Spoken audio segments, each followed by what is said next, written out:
E aí, galera, tudo bem? Geografia na área mais uma vez, professor Carlos, professor Jorginho, Isso aí. né? E nós hoje vamos trabalhar um assunto muito gostoso, um assunto que está relacionado também ao nosso modo de viver, né, Jorginho? Exatamente. Nosso modo de viver, nosso modo de interagir com a natureza, né? Falar em interagir, né? Olha só que chapeuzinho estiloso aí do nosso professor Carlinhos, rapaz. Olha só que né? coisa bonita, hein?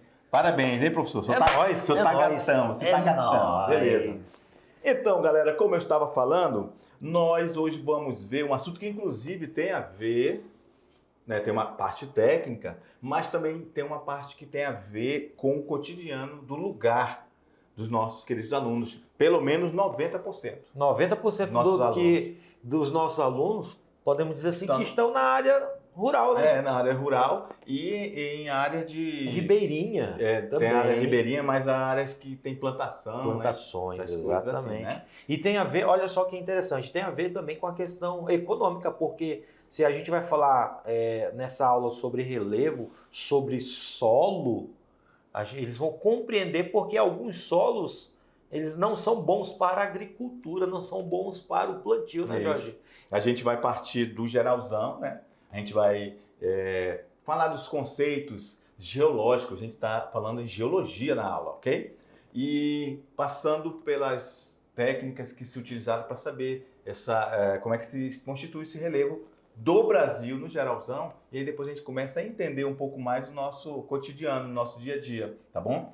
Obviamente que nós veremos isso com mais riqueza de detalhes em Geografia de Rondônia. Também. Beleza? Então, vamos lá, meu diretor, na tela. Grande abraço a todos os nossos estudantes que estão em todos os rincões de Rondônia. E, obviamente, um abraço especial também para os nossos queridos professores presenciais.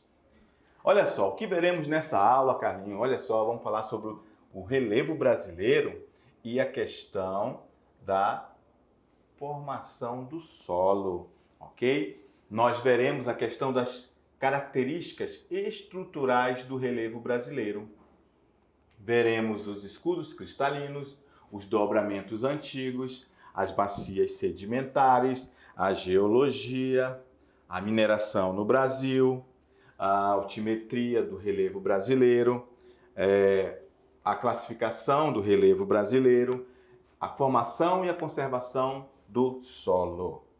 Para começar, a gente vai fazer uma pequena abordagem sobre a questão do modelo e a divisão baseado nas características químicas dos materiais que formam o nosso planeta. Que nós chamamos isso de camadas da Terra. Exatamente. Camadas internas, olha só que interessante.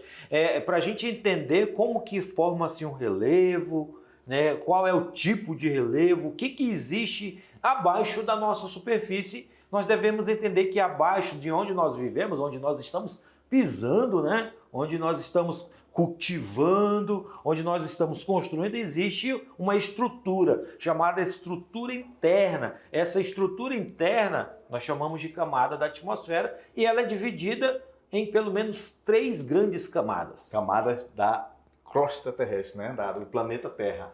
Olha só, nós temos então lá no núcleo, lá no meio do planeta Terra, um núcleo chamado núcleo interno. Depois desse núcleo interno, a gente tem o núcleo externo, ok? Depois nós temos o manto, para depois chegar nessa camada bem fina da crosta terrestre. Olha só, para você ver como praticamente a insignificância humana diante do poder da natureza, do planeta, não é isso? Exato. E somos apenas como diz a música do Zé Ramalho, né? Um asteroide pequeno que todos chamam de Terra. Vou fazer uma pergunta, tu já comeu ovo cozido?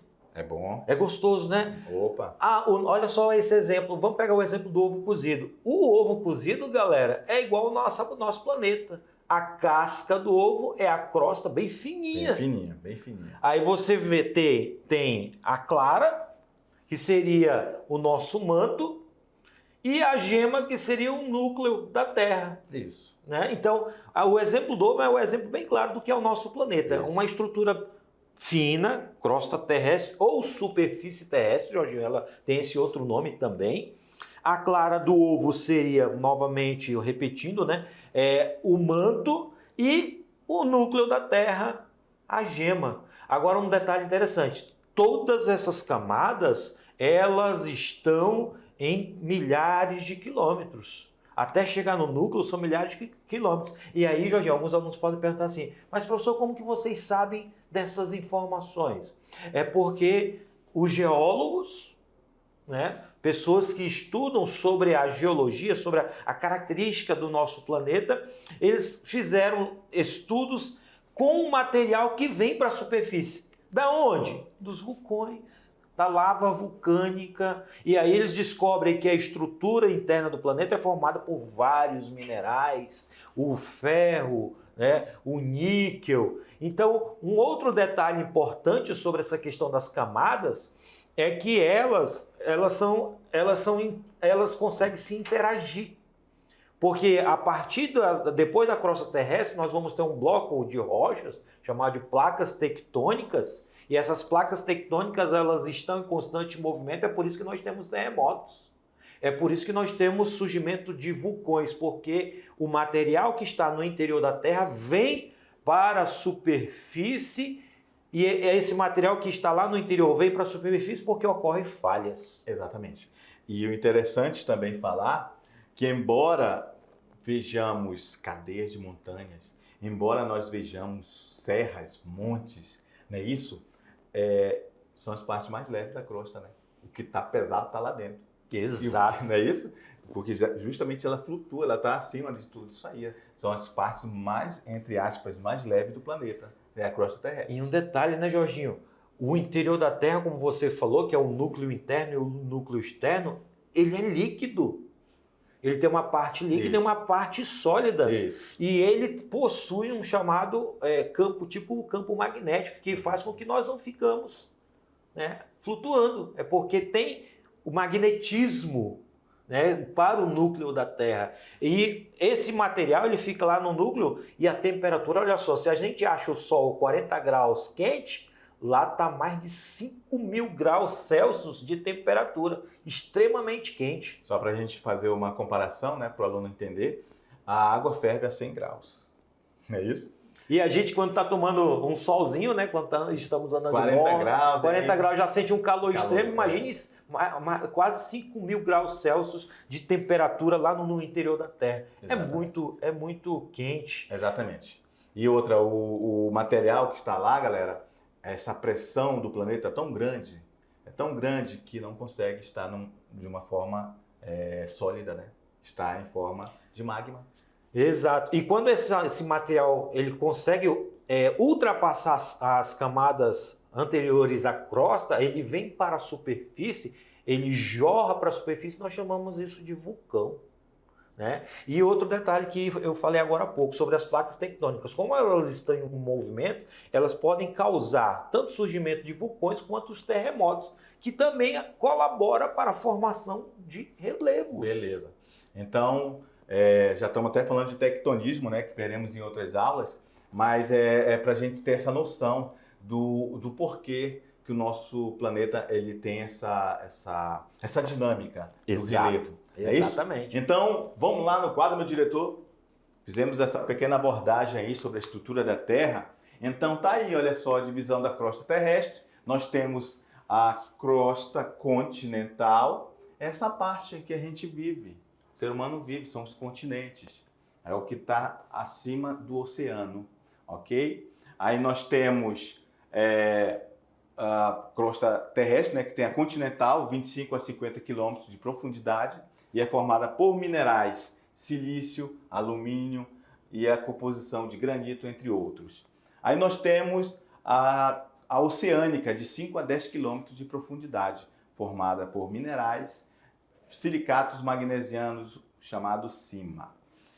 Composição dele é o basalto. Então, olha só, o centro da Terra aqui, olha só a distância que nós estamos, 6.300 370 quilômetros.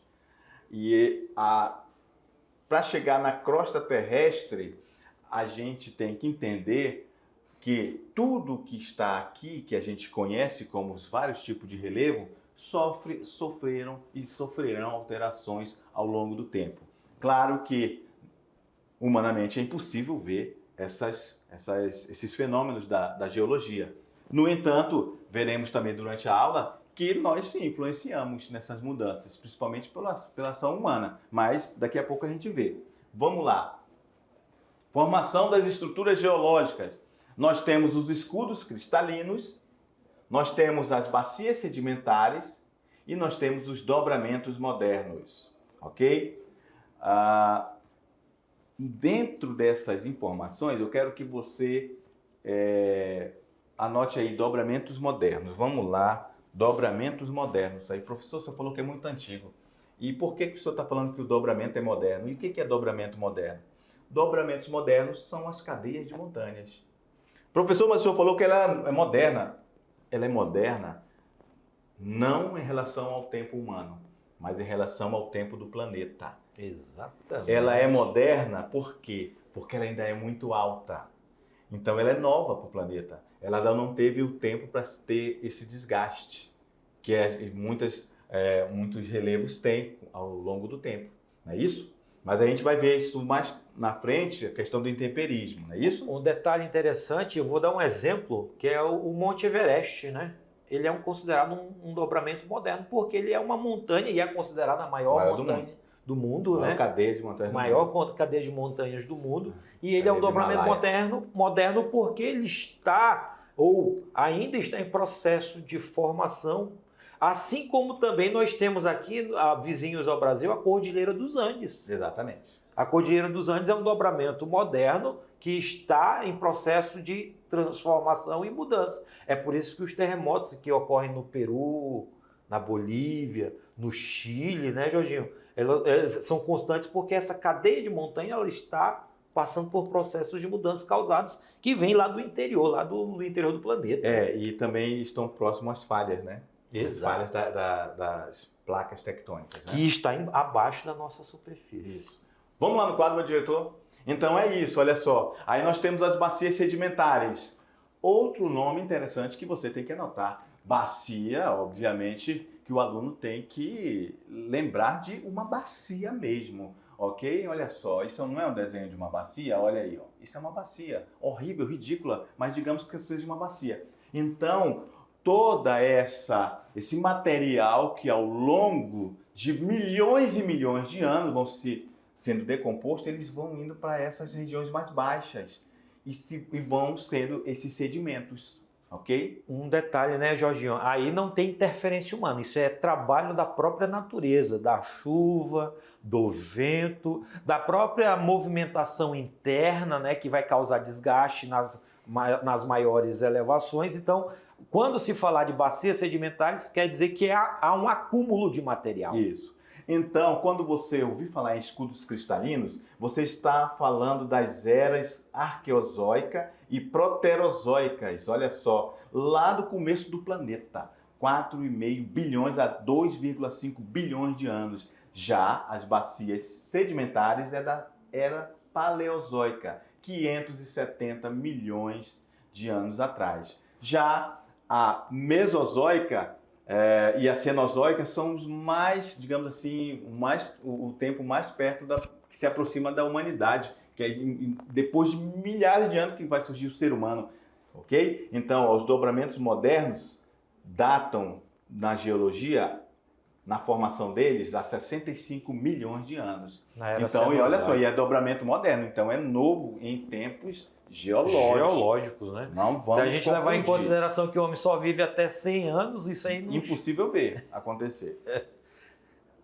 Outras características estruturais do relevo brasileiro remontam, olha só, do período pré-cambriano, quer dizer, um período antigo, com formação das antigas estruturas geológicas marcadas por formações litológicas com mais de 4 bilhões de anos, tá? Isso quer dizer que a nossa estrutura, a estrutura do nosso relevo é uma estrutura mais recente, não é tão antiga, Porque já vou dando uma dica e uma informação importante, o Brasil não tem cadeias montanhosas, né? Elas têm algumas elevações que podem ser chamadas, e são chamadas de planaltos, mas é por causa exatamente dessa situação da estrutura nossa, que é do período pré-cambriano, né, que nós vamos ter alguns tipos de estruturas do nosso planeta ou do nosso país. Então, e como o texto diz, né, essas estruturas formam estruturas litológicas, ou seja, vai formar o solo, ok? Quando você vê o solo, ele é o resto das rochas decompostas, ok?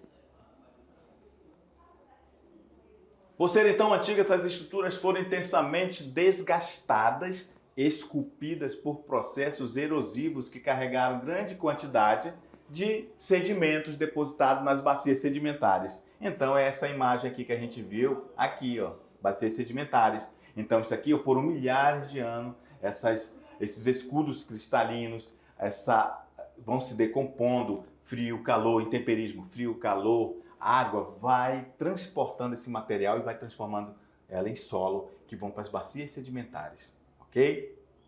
Vamos lá. A estrutura e formações geológicas do território brasileiro são muito antigas, mas que as formas do relevo são mais recentes, pois vêm sendo criadas e recriadas permanentemente. Os escudos cristalinos, anote no caderno, queridos alunos. Os escudos cristalinos, eles também são chamados crátons. Então, o nosso aluno da mediação não vai cair nessa pegadinha, Carlinhos. Não vai mesmo. Não, porque ele já anotou. Escudo cristalino também são chamados de crátons. No Enem pode vir escrito crátons. Aí o aluno que não está preparado, que não é da mediação, nossa senhora, o que é crátons, né? Então o aluno já vai saber que é o mesmo escudo cristalino, que é 36% do território brasileiro e apresenta grande complexidade de rochas, com predomínio das mais antigas, as metamórficas, magmáticas, intrusivas e sedimentares. Algumas das formações são pré-cambriano, lá do pré-cambriano e início do Paleozoico, cerca de 3 bilhões de anos. Nelas predominam rochas como gnáisses e granitos.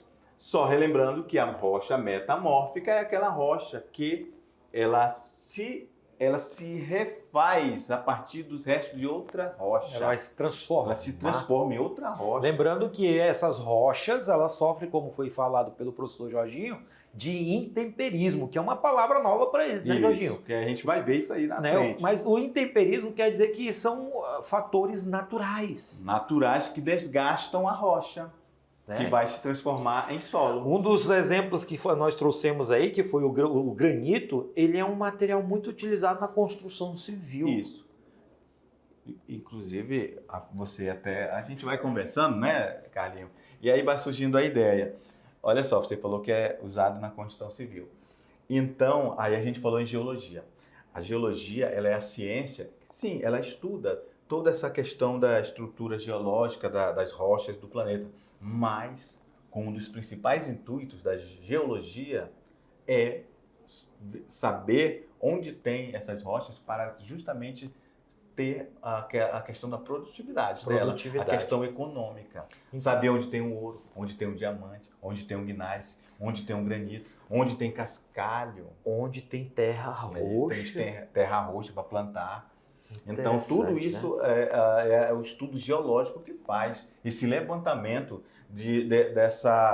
dessa quantidade de minerais e rochas que nós temos disponíveis para a atividade humana, para mudar uma sociedade, para ter, inclusive, ciclos econômicos, que isso movimenta a economia, não é isso? Positivo. Beleza? Certo. Então, vamos lá no quadro, meu diretor.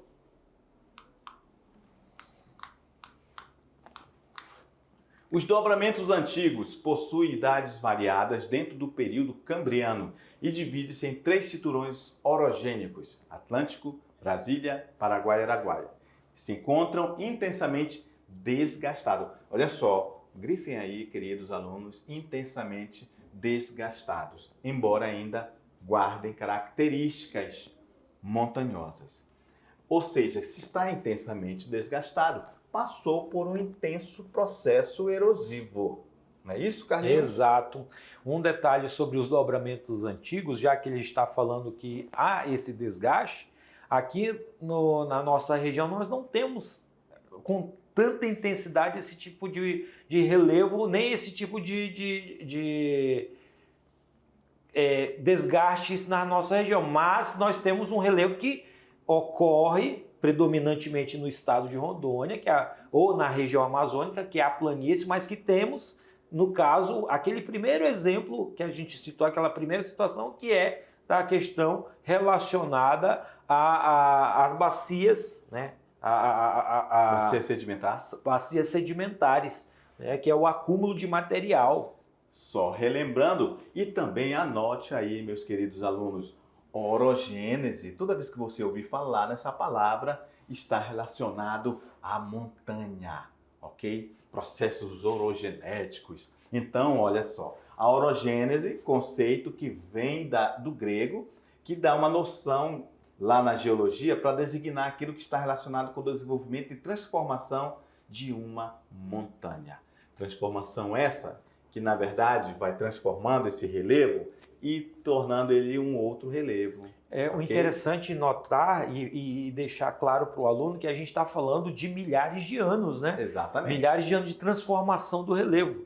Que, no caso, o Brasil ainda está num processo de formação. O território brasileiro está num processo de formação de relevo. Tanto que as bacias sedimentares, que são áreas que surgem pelo desgaste de rochas, tá? Seja por organismos animais ou vegetais, tá? Ou até mesmo de processos naturais, como por exemplo das lavas vulcânicas, ela já é de um período chamado Paleozoico e do período Cenozoico.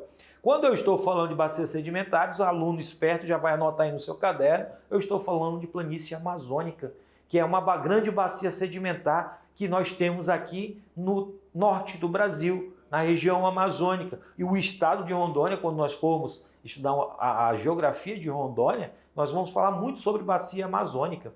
Por quê? Bacia sedimentar amazônica. Por quê? Ou planície amazônica, que é um relevo que surge exatamente pelo desgaste causado pela água da chuva, pela água dos rios ou até mesmo pelos ventos. Então, isso é um processo de relevo bastante recente, tá? E aí vocês observam que a estrutura, o mapa de estrutura do relevo brasileiro está composto dessa maneira. Lembrando que isso aqui também nós trabalhamos muito em cartografia, todo mapa vai possuir o quê? Uma legenda, olha só que interessante. E a legenda desse mapa está falando que as áreas de sedimentos recentes, olha só o nome, sedimentos recentes, foi o que eu acabei de dizer para vocês, acabei de citar, que são áreas que estão sendo formadas mais recentemente, que é a planície amazônica, certo? Essa cor amarelada, tá? As eruptivas básicas, que é essa mais avermelhada, tem a ver com questões vulcânicas mais antigas, né? Sedimentos antigos do Paleozoico e Mesozoico, e os escudos cristalinos. Então essa é a estrutura geológica que o Brasil possui atualmente. Uma outra ciência ou sub-área que é muito estudada dentro do contexto da geografia é a nossa ciência irmã ou co-irmã chamada de geologia e a mineração, o que nós falamos agora há pouco. Alguns minerais que têm alto valor econômico, né? E o Brasil, por sinal, se destaca no cenário internacional como um país que produz e exporta muitos minerais, tá? Esses encontrados abaixo da nossa superfície. Olha só que interessante. O Brasil tem grandes jazidas de ferro, de manganês, de cobre, chumbo, zinco e estanho. Minérios que têm um valor econômico enorme no cenário internacional. O Brasil ele exporta esse tipo de mineral e muitas empresas, eu vou citar o exemplo de uma grande companhia chamada Vale do Rio Doce, ela trabalha na exploração, retirada desse material e exporta esse material para países europeus, países asiáticos, para poder transformar esse material em bens de consumo, né? Que todos os produtos que nós temos hoje ou utilizamos têm algum tipo desse material inserido na sua composição. ok? As bacias sedimentares abrigam importantes depósitos de carvão mineral, petróleo e gás natural. Um exemplo que eu trago para vocês aqui na região amazônica, nós temos uma grande exploradora, uma região de exploração de gás natural que é o Urucu, certo? Onde nós temos exatamente explorando o gás natural. Assim, essa aqui, detalhe, são minerais que são explorados somente em regiões de bacias sedimentares, tá? E elas estão sobrepostas em camadas. Nesse contexto, vocês têm aí um mapa sobre os principais minérios ou recursos minerais que o Brasil possui, explora e exporta, né, para outros países, certo? Um dos produtos mais interessantes e importantes é o petróleo e o gás. Né? Vocês observam que o Brasil tem várias áreas exploradoras, principalmente na região litorânea do território brasileiro, que tem exatamente bacias exploratórias do petróleo e gás natural, certo? As formas que o relevo do Brasil, as formas do relevo brasileiro. A grande diversidade de formas do relevo brasileiro reflete nos intensos processos de erosão, galera. Olha só, processos de erosão e sedimentação ocorridos em tempos geológicos mais recentes, no caso do período Cenozoico, e juntamente associado aos fenômenos tectônicos, que ocorrem em estruturas geológicas formadas por rochas muito antigas, nós vamos ter uma variadas formas que o Brasil possui. E aí eu trouxe alguns dados importantes, nós trouxemos alguns dados importantes, que são exatamente 41% das terras do Brasil se encontram em altitudes inferiores a 200 metros. Planícies, é uma forma de relevo do território brasileiro. 1% está acima de 1.200 metros. E as maiores elevações estão exatamente na região do extremo norte, e serras e planaltos na região sul e sudeste, tá? E aí eu trouxe aqui para vocês, nós trouxemos para vocês aqui um mapa onde está as maiores elevações, como por exemplo, o Pico da Neblina, tá? Que está a 2.993 metros de altitude, fica aqui na região norte ou na região amazônica, o Pico 31 de Março e outros picos, o Pico da Bandeira, que fica no sudeste brasileiro, Pico das Agulhas Negras e o Pico da Pedra da Mina. Essas são as maiores altitudes que nós temos no Brasil, ok? E a predominância de planaltos e planícies, como vocês observam na legenda aqui do mapa do Brasil, essas são as principais formas de relevo que o território brasileiro possui. Lembrando que o verdinho é áreas planas, planície. Depois nós temos as depressões, os planaltos, né, chegando nas maiores áreas existentes, os pontos mais altos que o Brasil possui. Lembrando que essa parte verde não significa vegetação, está falando que está numa altitude em relação ao nível do mar de 0 a 200 metros. Então, olha só, nós temos regiões, inclusive no centro do Brasil, aqui, ó, baixas, que ali corresponde ao Pantanal Mato-Grossense. E podem ver, toda a costa brasileira está verdinha, porque está no nível do mar. Beleza? Aí nós temos o nome dos principais picos do Brasil, aí, ó, localização, altitude, aí vocês vão dar uma olhada aí com mais riqueza de detalhes a nível de curiosidade, ok? Aí nós temos o professor Jurandir Rossi, que fez a classificação do relevo brasileiro. Ele elaborou a mais recente classificação do relevo, com as informações obtidas a partir do projeto Radan Brasil. Ele, Jurandir Rossi, conseguiu identificar com maior exatidão as diferentes unidades do relevo brasileiro, ok? Ele dividiu em morfoestrutural, morfoclimático e morfoescultural. Essa foi uma divisão inovadora por considerar esses três importantes critérios, ok? Morfoestrutural está considerando a questão geológica, morfoclimático considera a ação do clima passado e o morfoescultural considera a influência dos agentes erosivos externos, principalmente o intemperismo. Okay? Certo.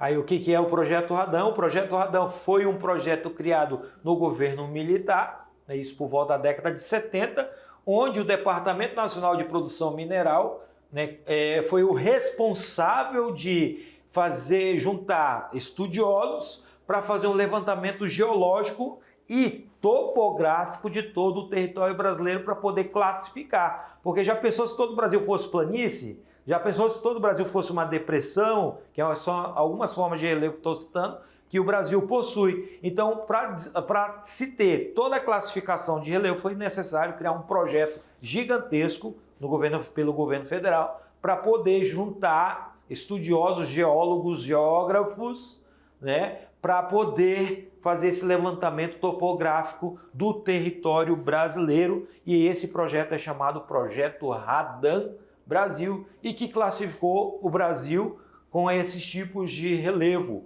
que é as depressões, as planícies e os planaltos. Vocês observam aí no quadro, tá? Vocês observam nesse mapa que o Brasil ele possui muitas áreas de depressões, mas também tem muitas áreas de planícies. Então, e cada uma delas tem o seu nome, conforme a localização, a região que elas estão abrangendo. Então, professor, volte lá para a gente ver na imagem. Então, a gente pode dizer que as unidades de relevo brasileiro que mais predominam são as depressões, planícies e planaltos. Não temos montanhas, né? Não temos montanha no Brasil. Certo? Então, aí são as nossas classificações de relevo brasileiro. Temos outros tipos de classificação, que além de Jurandir Rosa, nós temos a de Haroldo de Azevedo, que levou em consideração as variações altimétricas. Nós temos também, aí vocês observam o mapa do Haroldo de Azevedo, que é um pouco mais antigo, simplório, de 1940, também, né? Isso. É mais simples, temos praticamente algumas mesmas nomenclaturas, mas modifica a questão de quantitativo, né? E levou em consideração principalmente a altitude. Quantitativo no sentido de dizer que ele conseguiu classificar com mais detalhes o relevo brasileiro, né? Porque o Royce, ele teve um nível tecnológico bem mais avançado, né? Do que o Azevedo, que é lá da década de 40. Positivo. Depois do relevo de Azevedo, nós vamos ter também o de Aziz Absaber, que levou em consideração o critério morfoclimático. E aí os conceitos de planaltos e planícies foram definidos com base nos processos, olha só, de erosão e sedimentação. E o de Aziz Absaber dava por volta da década de 50, tá? Ele leva em consideração esses fenômenos ou esses processos que vão modificando os relevos ou o relevo brasileiro. Para Aziz Absaber, o relevo brasileiro era dividido dessas características aí, ó. Planalto das Guianas, planícies de terras baixas amazônicas, Planalto Maranhão-Piauí, Planalto Nordestino, Planalto Central, Planície do Pantanal, Planalto Meridional, Serras e Planalto do Leste e Sudeste, Planalto Uruguai Sul Rio Grandense e planícies de terras baixas costeiras. Esse era a classificação de Aziz Absaber. Aí nós temos o tipo de rocha. Agora a gente vai começar a falar de solo, não é isso? A rocha matriz, que ela vai receber a influência do clima, os organismos e a ação do tempo, que são esses fatores determinantes para a origem e evolução dos solos. Ok? E o processo de origem, formação e transformação do solo está diretamente relacionado ao intemperismo, professor. Está aí o intemperismo que a gente estava falando para o aluno agora há pouco, né? Que está relacionado à acumulação de matéria orgânica. E a pedologia é o ramo que estuda a morfologia, a gênese e a classificação dos solos em seu ambiente natural. Olha só uma dica que nós vamos dar para vocês, alunos da mediação. O solo nada mais é que uma rocha em processo de decomposição. É a rocha desgastada. É a rocha desgastada. Então, que vai receber a influência do clima. Geralmente a gente chama de pedra, né? Mas nós que somos geógrafos, nós não chamamos de pedra, nós chamamos ela de rocha. E a rocha, ela sofre a questão da temperatura, a questão da chuva. Então, os elementos naturais, elas conseguem decompor a rocha que vai formar um solo, né, Jorginho? E esse solo, ele pode ser rico ou não. certo? Vamos lá, continuando lá na tela.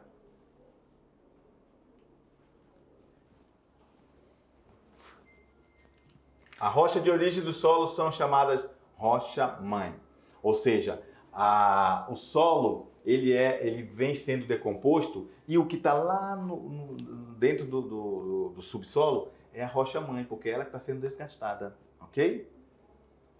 Então, olha aqui, ó, a rocha-mãe, como está lá dentro da crosta terrestre, ok? E aí depois nós temos os horizontes do solo, ok? Horizontes esses que vão interferir até na